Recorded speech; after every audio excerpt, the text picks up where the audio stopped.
A friend of mine in New York sent me this Instagram post about $100,000 and how much it buys you today in New York City. And I thought it was really messed up, and I wanted to share it with you guys. Let's see.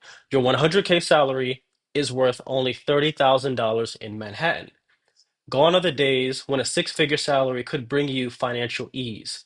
According to this new study, a 100K salary is worth only $30,914 in New York City after taking into account taxes and the cost of living. Taxes and the cost of living, what does that even mean? Is basically the cost of living means inflation. And what is inflation?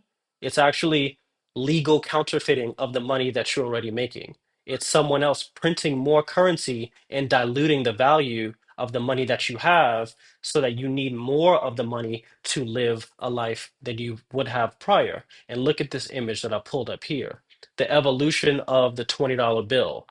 Look how much groceries a $20 bill bought you in 1998, and then in 2005, and then in 2014, and then in 2023.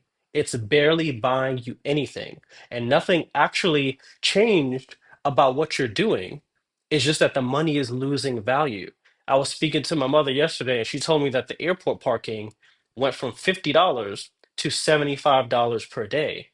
And it's not necessarily that these things are costing us more, is that the purchasing power of our money is buying us less. And the more people that understand this has nothing to do with taxes, because essentially the government doesn't run on our taxes. They don't need our taxes because they could just print the currency. The taxes are a social mechanism to kind of make sure, out of, for lack of a better term, that we're controlled. So when you see posts like this, your 100K salary is worth only $30,000, someone that's successful at their career enough to be able to get this salary, they are having a hard time getting ahead. And they're not doing anything wrong. They're doing all the right things because someone is willing to pay them $100,000. But it's crazy to see that that 100K will only get you 30K worth of things in New York City.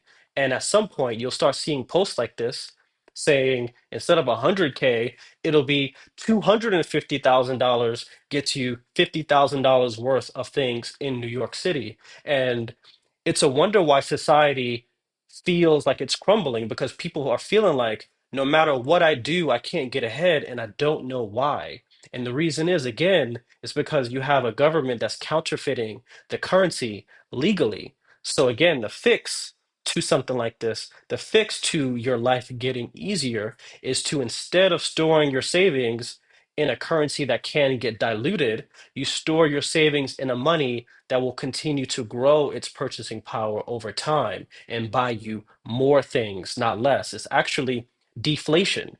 You know what I mean? So think about the TV. In 25 years ago or 20 years ago, a flat screen TV was what, 10, 15, $20,000. And now you can get them for $400 or less. The TV got expensive, less expensive, because society naturally figures out how to do things better to make the prices of things go down.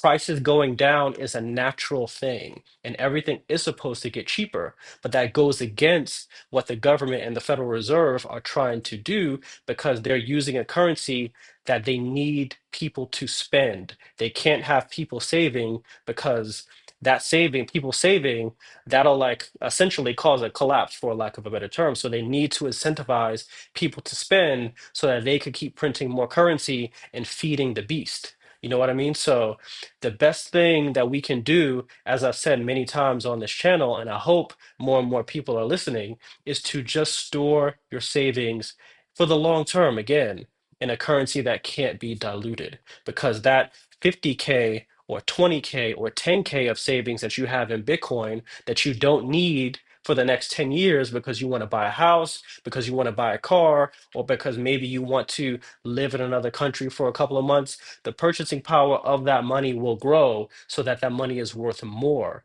You know what I mean? So it's the exact opposite of this image.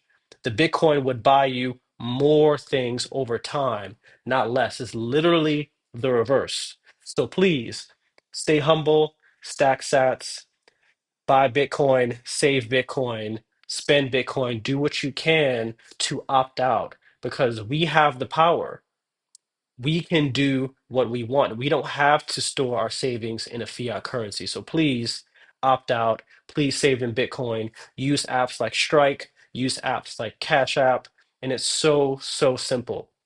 I'll put links in the video description below. But with that said, keep asking questions, keep stacking sats, and I'll catch you on the next one.